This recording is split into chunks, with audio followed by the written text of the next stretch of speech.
કેમ છો મારા વાલા? ચેપ્ટર નંબર 2 ના એન્ડ તરફ જઈ રહ્યા છીએ આપણે, બરાબર છે? ઘણા બધા લોકો હજી ધેટ મીન્સ લોકો એટલે મારા સ્ટુડન્ટ્સ વિડીયો જોતા નથી. હજુ પણ સમય છે 12મા ધોરણમાં. થોડુંક કામ વધારજો, નહીં તો તમને મજા નહીં આવે. પછી એક સાથે બધું બહુ કરવાનું થશે અને ત્યાં પહોંચી નહીં. એટલે મારી જેન્યુઅન રિક્વેસ્ટ છે તમને બધાને કે બોર્ડનું કામ કરો, ત્યાર પછી JEE નીટનું કામ કરો. જેટલું કામ થાય એટલું પુષ્કળ કરો, અમે ના નથી પાડતા, પણ પહેલા આ રેગ્યુલર કામ કરવું જરૂરી બને છે. 2.27 નંબરનો સ્વાધ્યાયનો દાખલો, એકચ્યુઅલી વધારાનો સ્વાધ્યાય છે.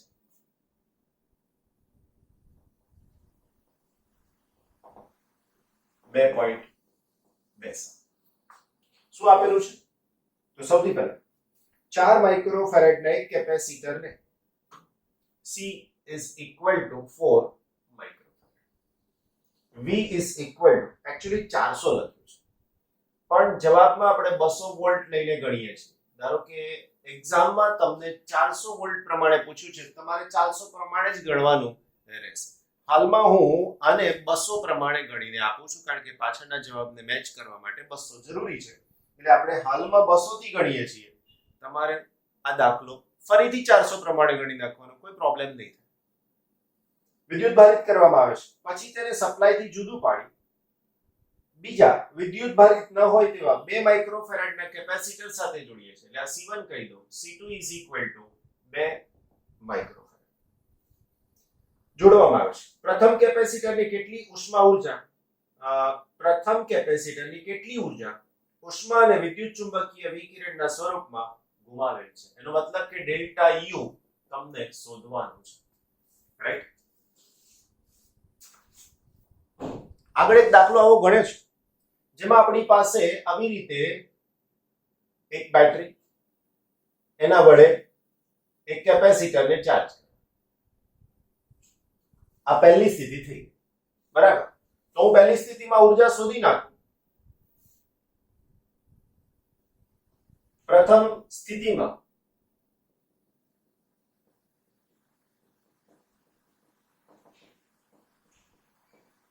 કેપેસિટરમાં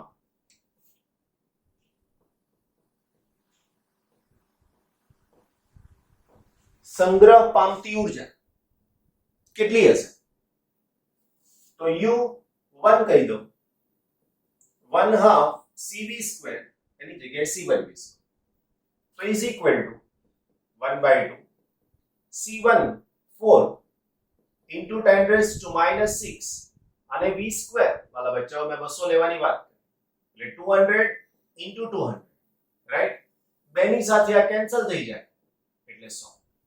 2 0 આના 2 0 આના, એટલે 10 ની માઈનસ 2, 2 અને 2 4 નો ગુણાકાર, તો U1 is equal to 8 into 10 raised to minus 2 joule. આ પ્રારંભિક ઉર્જા.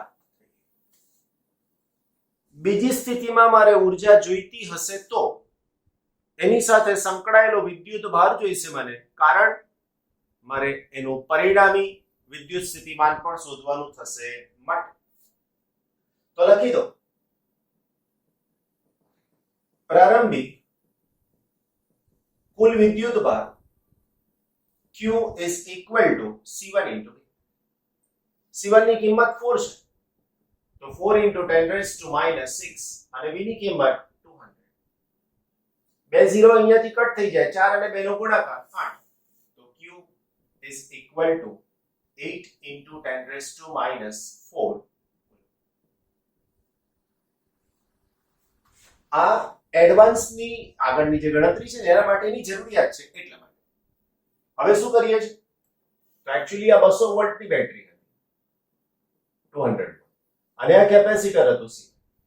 હવે એવું કીધું કે તમે આને છોડી દો અને આની સાથે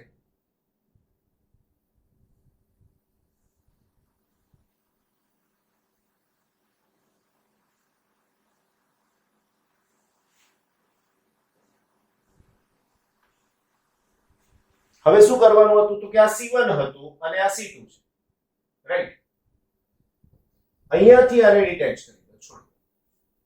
એટલે હવે આ પરિપથ છૂટો પડી ગયો, તો આ બે જ કામ કરશે. જુઓ,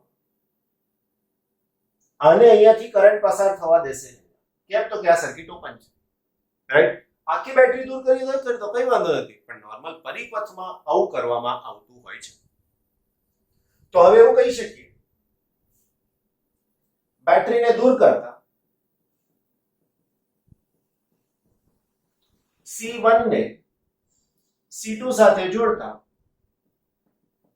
પરિણામી સ્થિતિમાં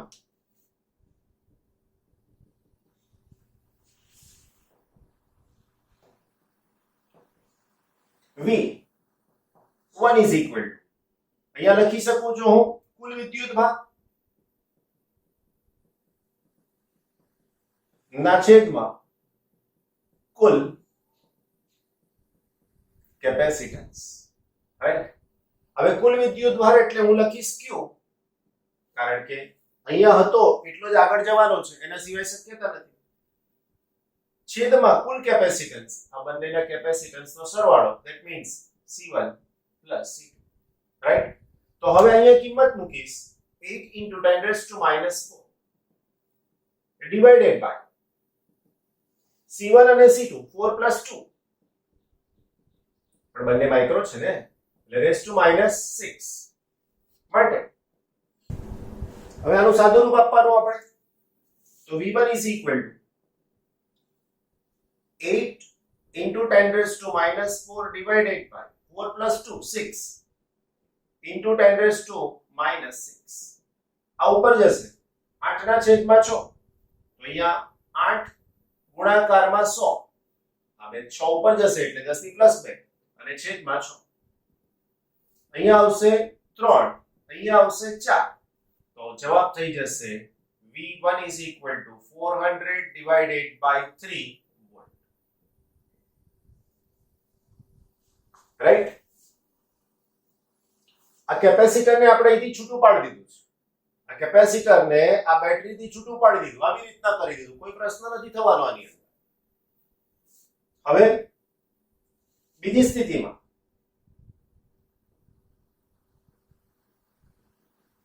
તંત્રની કુલ ઉર્જા, જો અહીંયા કેપેસિટર એક જ હતું, જ્યારે અહીંયા બે કેપેસિટર થઈ ગયા એટલે તંત્ર લખવું પડ્યું. તંત્રની કુલ ઉર્જા, જેને હું U2 નામ આપી દઉં, તો 1/2 C1 plus C2 into V1 માટે U2 is equal to 1/2 C1 plus C2 કરશો એટલે શું થઈ જશે? તો થઈ જશે 4 plus 2 into 10 raised to minus 6 into V1 square, તો V1 square એટલે 400 by 3 into 400 by 3. હવે આ બે છે, અહીંયા તમે આની સાથે કેન્સલ કરશો એટલે 200. હજુ આનું સાદું રૂપ આપવાની કોશિશ કરીએ. જો 4 અને 2 નો સરવાળો છે એટલે 6, આ 3 અને 3 એની સાથે લઈ લઉં છું એટલે 3 ગુણાકારમાં ગુણાકાર 10 ની માઈનસ 6, ધ્યાન રાખજો બરાબર, 10 ની માઈનસ 6, 2 0 આના 2 0 આના નીકળી ગયા, તો અહીંયા આવશે 10 ની માઈનસ 2, 2 બાકી રહ્યા, 4 બાકી રહ્યા, તો અહીંયા થઈ શકશે 8, રાઈટ? હવે આની સાથે આને કેન્સલ કરશો એટલે 2, તો હજુ આનો જવાબ થઈ શકશે 8 અને 2 16, તો 16 ના છેદમાં 3 10 ની માઈનસ 2 ઘાત. હવે તો કેલ્ક્યુલેટર થી થઈ જાય, તો આનો આન્સર થઈ શકશે U2 is equal to 5.33 into 10 raised to minus 2 joule. આ બીજી સ્થિતિમાં ઉર્જા મળી ગઈ. આપણા પ્રશ્નમાં એવું કીધું છે કે જ્યારે કેપેસિટર પર ઉર્જા સંગ્રહ પામી, બેટરીથી છૂટું કર્યું, આની સાથે જોડી દીધું, તો વચ્ચે કેટલીક ઉર્જા વિદ્યુતભાર અહીંયાથી અહીંયા કાં તો અહીંથી અહીંયા ટ્રાન્સફર થવામાં વપરાઈ ગઈ. તો પ્રશ્ન પ્રમાણે જો કહીએ તો અહીંયા લખી શકીએ વ્યય પામતી ઉર્જા delta U is equal to U1 વધારે છે, U2 ઓછા છે, તો U1 minus U2. તો અહીંયા આવશે 8 into 10 raised to minus 2 એટલે 8 minus 5.33 into 10 raised to minus 2. Therefore delta you is equal two કેટલા થઈ શકશે? એનો answer 2.67 into 10 raised to minus 2 joule થઈ શકશે. આટલી ઉર્જા વ્યય પામે છે. કીધું ક્યાં વ્યય પામે છે? તો ધારો કે આ બેટરી વડે આ કેપેસિટર ચાર્જ થયો, અહીંયાનો વિદ્યુત ભાર પ્લસ છે અને આ માઈનસ છે, તો આ પ્લેટ પરનો પ્લસ વિદ્યુત ભાર આ માઈનસ વિદ્યુત ભાર, તો થોડો માઈનસ આને મળશે, આમાંથી માઈનસ અહીંયા આવશે, આ બંનેનું સ્થિતિમાન સમાન થશે. આ પ્રકારની પ્રક્રિયા જે થઈ એ દરમિયાનમાં અહીંયા કહી શકાશે એ દરમિયાનમાં અહીંયા ઉર્જા ઘટે છે. બરાબર? એટલે આ પ્રક્રિયા દરમિયાન ઉર્જામાં ઘટાડો થાય છે. આગળ દાખલો ગણે તો ત્યારે આવું નહોતું કર્યું. કેમ? તો કે બંને કેપેસિટર સમાન મૂલ્યના હતા. અહીંયા આવી જરૂર કેમ પડી? તો કે બંનેના મૂલ્યો જુદા જુદા છે. કરેક્ટ? 89 પેજ નંબર 2.28 દર્શાવો કે સમાંતર પ્લેટ કેપેસિટરની દરેક પ્લેટ પર લાગતા બળનું મૂલ્ય 1/2 q into e છે. જ્યાં q એ કેપેસિટર પરનો વિદ્યુત ભાર છે, e એ પ્લેટ વચ્ચેના વિસ્તારનો પ્લેટ વચ્ચેના વિદ્યુત ક્ષેત્રનું માન છે. અવયવ 1/2 કેવી રીતે આવે છે તે તમારે સમજાવવાનું પણ છે.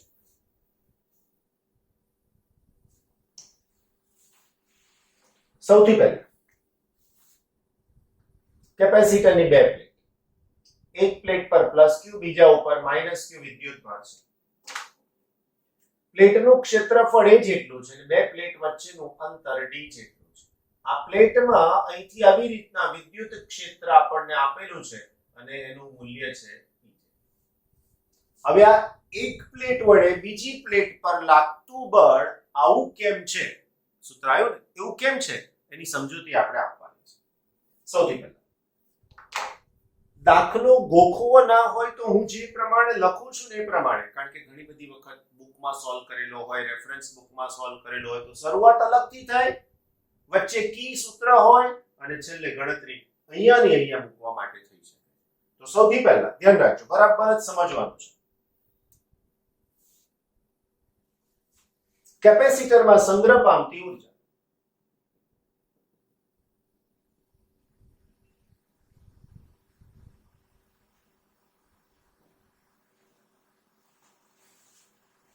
ઉર્જા માટે ઉર્જા ઘનતા નું સૂત્ર છે ઉર્જાના છેદમાં. તો સૂત્ર આવી રીતે લખીએ છીએ, ρ E is equal to ઉર્જાના છેદમાં E into D. A એટલે પ્લેટનું ક્ષેત્રફળ અને D એટલે બે પ્લેટ વચ્ચેનું અંતર. આના ઉપરથી લખું છું, ધ્યાન રાખજો. માટે ઉર્જા is equal to ρ E into A into D. સમીકરણ નંબર. પરંતુ ઉર્જા બરાબર કાર્ય લખી શકીએ અને આ કાર્ય W is equal to હું લખી શકું F into D. રાઈટ? હવે જે આ D મેં લખ્યું છે એની જગ્યાએ બે પ્લેટ વચ્ચેના અંતરને હું ડેલ્ટા x કહી દઉં, કારણ કે લોકો ડેલ્ટા x યુઝ કરે, બાકી D પણ ચાલે. તો હું અહીંયાથી સુધારો કરું, ડેલ્ટા x, બે પ્લેટ વચ્ચેના અંતરને ડેલ્ટા x કહી દઈએ છીએ. તો અહીંયા ડેલ્ટા x લઈ લઉં તો અહીંયા પણ મારે d ની જગ્યાએ લખવું પડે ડેલ્ટા x. સ્થાનાંતર એક્ચ્યુઅલી કરાવવાનું છે, સેજ ખસેડવાનું છે, તો એના માટે લાગતું પડશે. હવે આ કાર્ય ઉર્જાની જગ્યાએ મૂકી દો તો સમીકરણ 1 અને 2 પર સૂત્ર લખી શકાશે.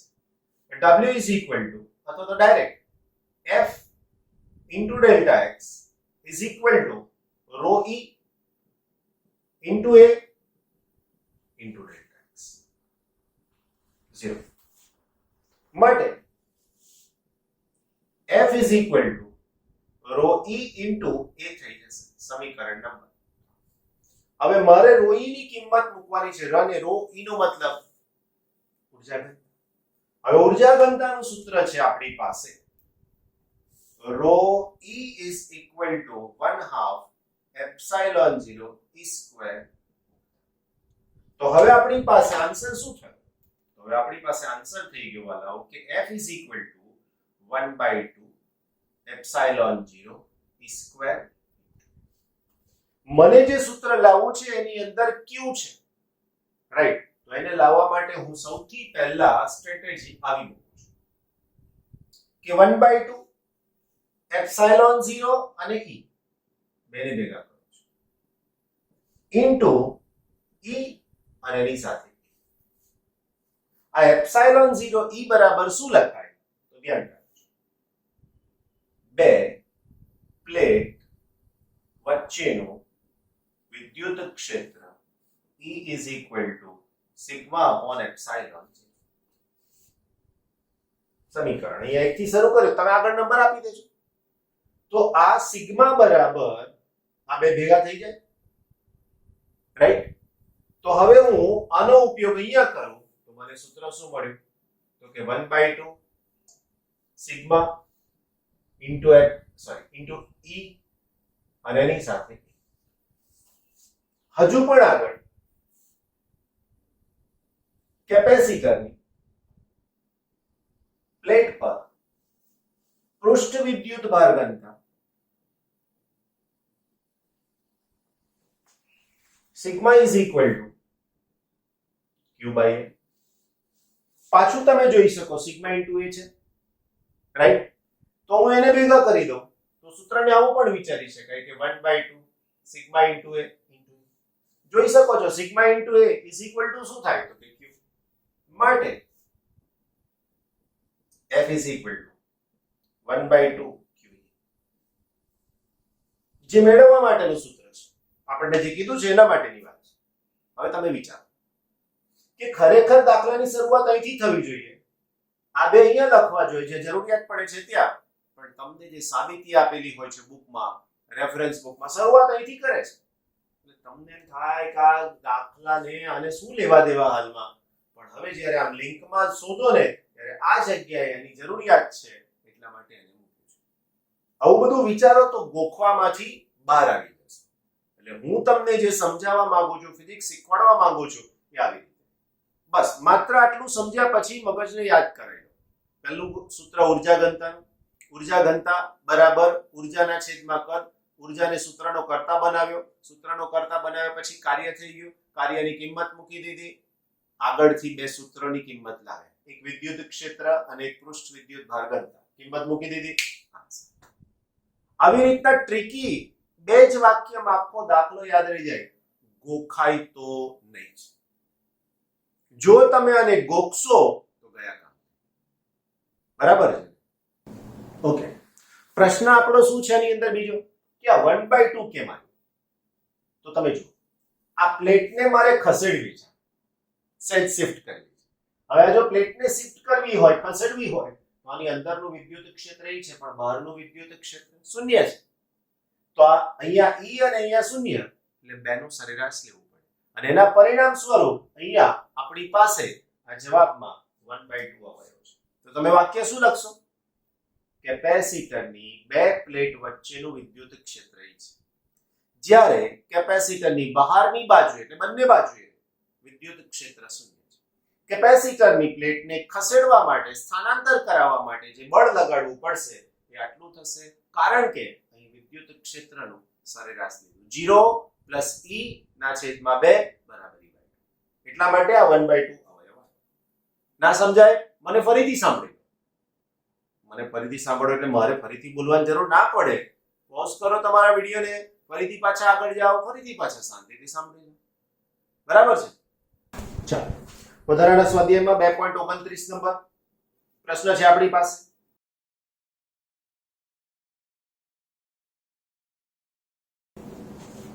ગોળાકાર કેપેસિટરમાં બે સમકેન્દ્રીય ગોળાકાર સુવાહકોને યોગ્ય અવાહક ટેકાઓ વડે તેમના સ્થાન પર જકડી રાખેલ હોય છે. એટલે અંદરનો ગોળો અને આ બહારનો ગોળો એની એમ લટકે નહીં હવામાં, એટલા માટે. રાઈટ? દર્શાવો કે ગોળાકાર કેપેસિટરનું capacitance C = 4πε0 R1 R2 R1 - R2 છે, જ્યાં R1 અને R2 અનુક્રમે બહાર અને અંદરના ગોળાઓની ત્રિજ્યા છે.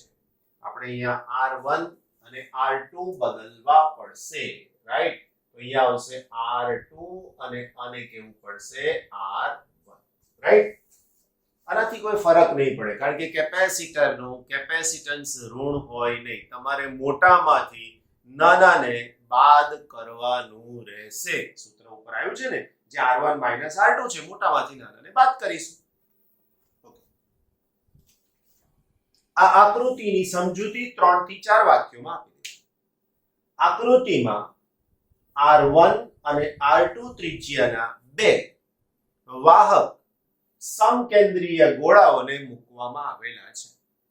ગોળા 1 ની સપાટી અંદરની બાજુની સપાટી પર ધન વિદ્યુતભાર, ગોળા 2 ની બહારની સપાટી ઉપર ઋણ વિદ્યુતભાર મૂકવામાં આવેલો છે. નાના ગોળાની અંદર અને મોટા ગોળાની બહાર વિદ્યુત ક્ષેત્ર શૂન્ય હોય છે. આટલું તમારે લખી જ દેવાનું. હવે આપણે શું કરીએ છીએ તો બે ગોળા વચ્ચેના વિસ્તારમાં બે ગોળાની વચ્ચેના વિસ્તારમાં ત્રિજ્યાવર્તી અંદરની દિશામાં વિદ્યુત ક્ષેત્ર મળે. ત્રિજ્યાવર્તી અંદરની દિશામાં વિદ્યુત ક્ષેત્ર મળે છે, જે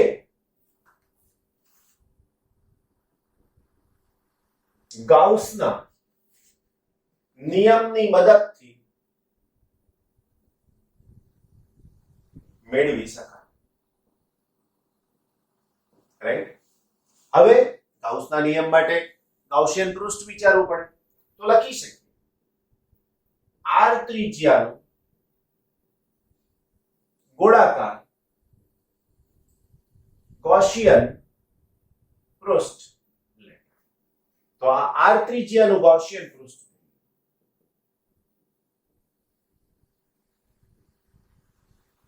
હવે એને ગૌસનો નિયમ લાગુ પાડીએ.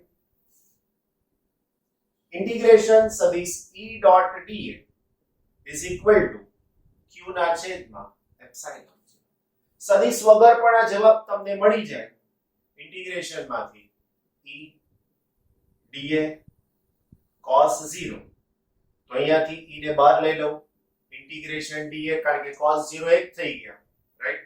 આપણે પહેલા લેફ્ટ સાઈડ લઈ લઈએ છીએ, ઇન્ટિગ્રેશન E ડોટ dA લખી દઉં, રાઈટ? ઓકે, આ dA એટલે આ ગોળાનું ક્ષેત્રફળ. તો આનો આન્સર થઈ ગયો E into 4 pi r square, right? હવે મારે q ની જરૂર છે તો લખી શકીએ અહીં q is equal to q લેતા. કેમ? તો કે આ વિદ્યુત ભાર સપાટ, આ જે નાનો ગોળો છે ને એના પરનો વિદ્યુત ભાર આ સપાટી વડે ઘેરાયો છે. માઈનસ નિશાનીની અગત્યતા રહેતી નથી. માટે સમીકરણ 1 પર ધ્યાન રાખજો, આની જગ્યાએ આ મૂકી દઈશ એટલે E into 4 pi r square. આ જમણી બાજુમાં અહીંયા લઈ લઈશ q ના છેદમાં epsilon.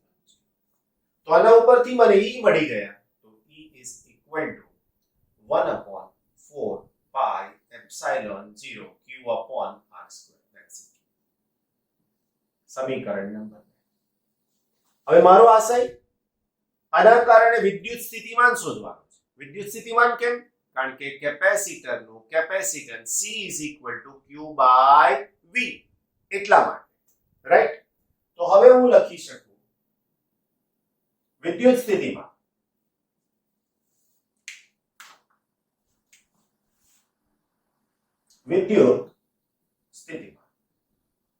V is equal to minus integration સદિશ E dot, રાઈટ? આ એનું સૂત્ર છે. આવું તો ખબર ને. આ dl ની જગ્યાએ મારી પાસે ત્રિજ્યા છે તો હું લખીશ, પરંતુ વિદ્યુત ક્ષેત્ર અને ત્રિજ્યાવર્તી સદિશ બંને પરસ્પર વિરુદ્ધ દિશા. વિદ્યુત ક્ષેત્ર અને ત્રિજ્યાવર્તી સદિશ બંને પરસ્પર વિરુદ્ધ દિશામાં છે. તો હું આને આવું લખીશ is equal to minus integration E dr અને cos 180. વાલાઓ cos 180 એટલે -1. તો હવે આનો આન્સર થઈ ગયો માટે v is equal to minus અને આના માઇનસ લખવું હોય તો એ પણ લખી શકીએ છીએ ઇન્ટિગ્રેશન cos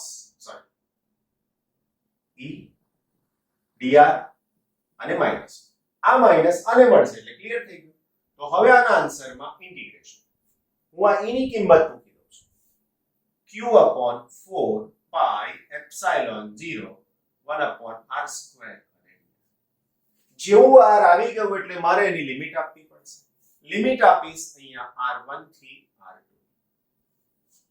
જે કોઈ અચળ છે બધાને ઉઠાઈને બહાર લઈ લઈએ તો v is equal to q upon 4 pi epsilon 0 integration r1 થી r2 1 upon r square અને ની સાથે હવે આનું સંકલન શું થાય તો આનું સંકલન થાય q upon 4 pi epsilon 0 minus 1 upon r r1 થી r2 તમને થાય આ minus 1 upon r સંકલન ક્યાંથી આવ્યું તો વાલાઓ ભૂતકાળમાં તમને બધું બહુ વખત શીખવાડેલું છે સંકલન પણ છતાંય દિવ્યેશ સરની ફરજના એક ભાગરૂપે integration 1 upon r square dr is equal to આ r ઉપર જશે તો r raised to -2 અને એની સાથે આવશે એની સાથે is equal to ઇન્ટિગ્રેશન નીકળી જાય આનું સંકલન નીકળી જાય r raised to -2 plus 1 અને અહીંયા -2 plus 1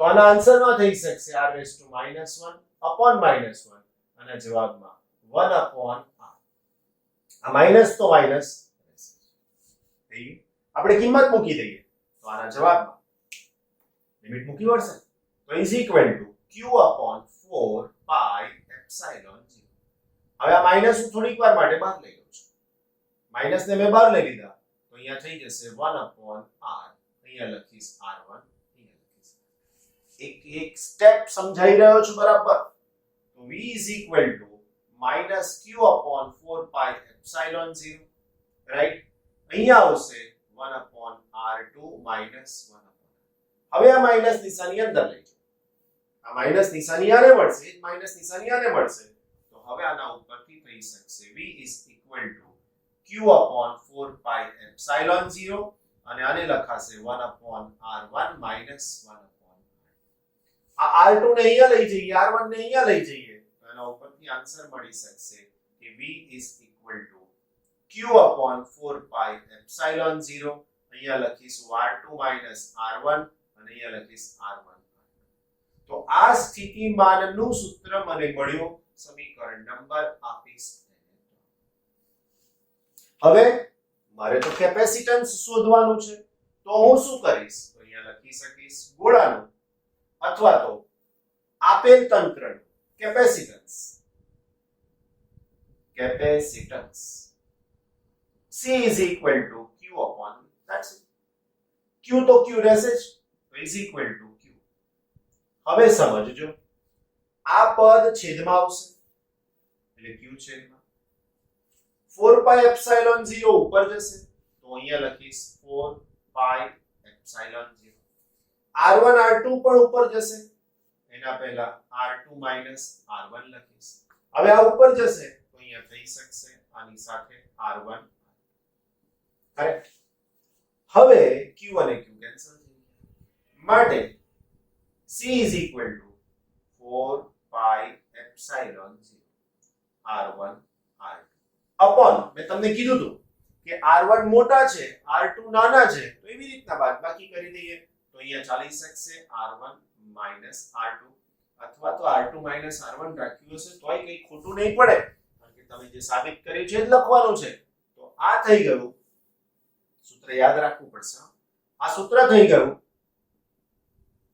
ગોળીય કેપેસિટરનું કેપેસિટન્સ રાઈટ ગોળીય કેપેસિટરનું કેપેસિટન્સ કરેક્ટ પછાડી આગળનો દાખલો આપણી પાસે છે 2.30 પેજ નંબર છે 90 દાખલામાં શું કીધું છે જો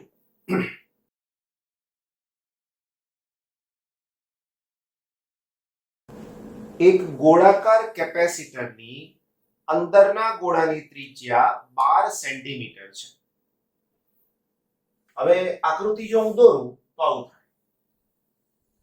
બે ગોળા, આની અંદરની ત્રિજ્યાને હું થોડીક વાર માટે R2 કહી દઈશ અને બહારની ત્રિજ્યાને R1 કહી દઈશ. કોઈ ફરક નથી પડવાનો R2 R1 થી, કારણ કે તમારે બાદબાકી મોટામાંથી નાનાની જ કરવાની છે એટલા માટે. તો એક ગોળાકાર કેપેસિટરની અંદરની ત્રિજ્યા, હાલમાં મેં એને R2 કીધું છે, તો R2 is equal to 12 centimetre. તમે લખો તો એને 0.12 મીટર પણ લખી શકો છો. બહારના ગોળાની ત્રિજ્યા 13 સેન્ટીમીટર છે, તો બહારના ગોળાની ત્રિજ્યા અહીંયા મેં લખ્યું છે એટલે R1 is equal to 13 centimetre 0.13 metre થઈ શકશે. અંદરના ગોળા પર 2.5 માઇક્રોકુલમ વિદ્યુત ભાર આપેલો છે. Q સ્મોલ લખશો કે કેપિટલ કોઈ ફરક નહીં પડે. 2.5 માઇક્રોકુલમ, તો 2.5 10 ની -6 ઘાત કુલમ. બે સમકેન્દ્રીય ગોળા વચ્ચેના અવકાશને ડાઇલેક્ટ્રિક અચળાંક 32 વડે પ્રવાહીથી ભરેલો છે, જેનો ડાઇલેક્ટ્રિક અચળાંક 32 છે, એનાથી ભરી દીધો છે. કેપેસિટરનું કેપેસિટન્સ શોધો. પહેલો પ્રશ્ન એ, ગોલીય અથવા તો ગોળાકાર કેપેસિટરનું કેપેસિટન્સ. પહેલા હમણાં જ થોડીક વાર પહેલા જ આપણે એનું સૂત્ર સાબિત કર્યું. C is equal to 4 pi epsilon 0 R1 R2, right, divided by R1 minus R2. બસ આ જવાબ. સુધારો શું કરીશું આ સૂત્રમાં કહો મને. ત્યાં બે ગોળાની વચ્ચે આવી શૂન્ય અવકાશ હતો. હાલમાં આ ગોળાની વચ્ચે શૂન્ય અવકાશ નથી. ડાઇલેક્ટ્રિક અચળાંક 32 વાળું દ્રવ્ય ભર્યું છે. તો હવે આની અંદર મને જવાબ મળશે 4 પાઈ.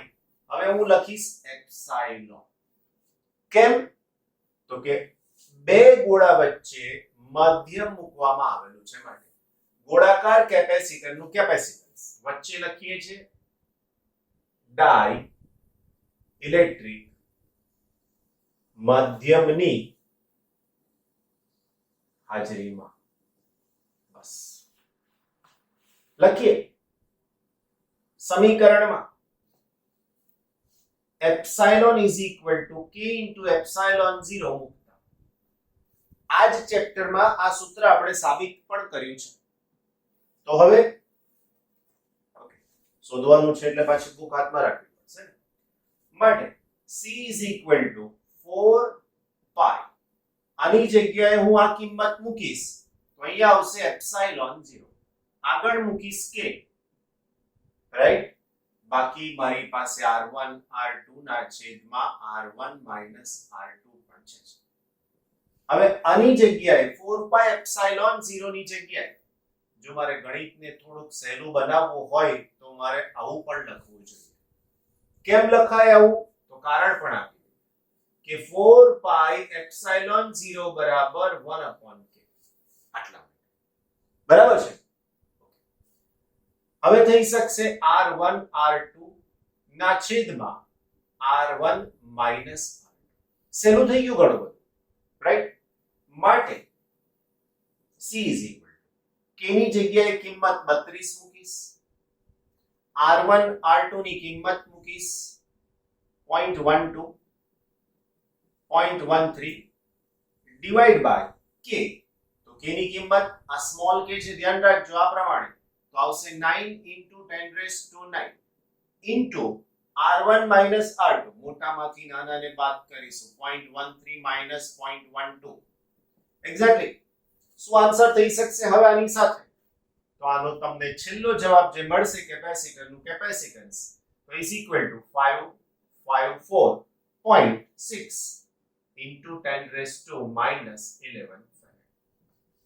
હજુ બે ડેસિમલ ખસેડવા હોય તો આવું થઈ શકશે is equal to 5.54 into 10 raised to minus 9 farad. Minus 9 કાઢી નાખો તો મિલી માઇક્રો નેનો ફેરેડ તો આ તમારા પહેલા પ્રશ્નનો જવાબ તમને મળી ગયો. કરેક્ટ. બીજું મને બી શોધવાનું કીધું છે. એની અંદર પ્રશ્ન શું છે? અંદરના ગોળાનું સ્થિતિમાન કેટલું હશે? તો હવે એના માટે અંદરના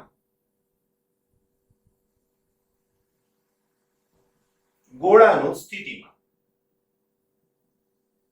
V is equal to Q upon C. That's it. થઈ જાય ને સૂત્ર. તો Q એટલે વિદ્યુત ભાર ઓલરેડી આપણને આપેલો છે 2.5 10 raised to minus 6 divided by C. શોધી રાખ્યું તમે 5.54 into 10 raised to minus 9.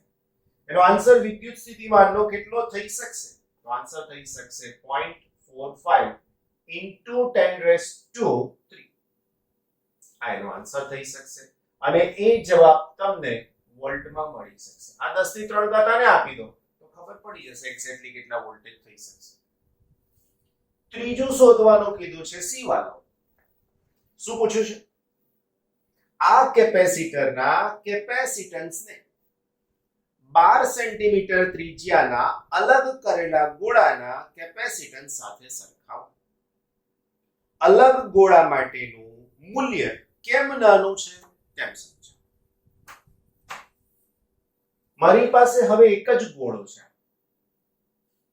અને આ ગોળાની ત્રિજ્યા હવે મારી પાસે છે r અને r ની કિંમત છે 12 સેન્ટીમીટર 0.12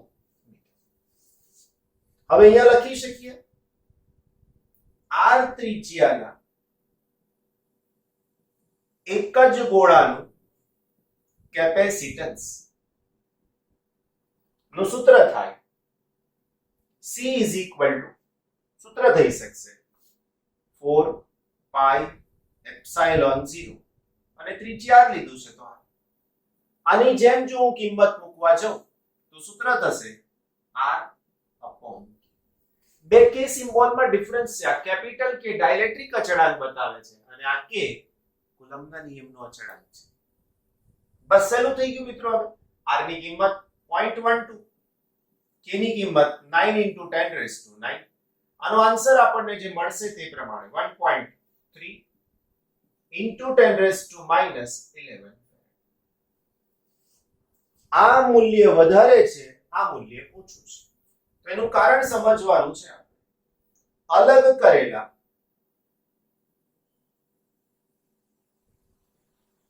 ગોળાનું કેપેસિટન્સ ઓછું મળે છે. કેમ ઓછું મળે છે સમજવા જેવું છે. કેમ ઓછું મળે છે તેનું કારણ છે કે જો એક જ ગોળો હોય તો એનો બીજો વાહક ગોળો અનંત અંતરે છે. પહેલું કારણ.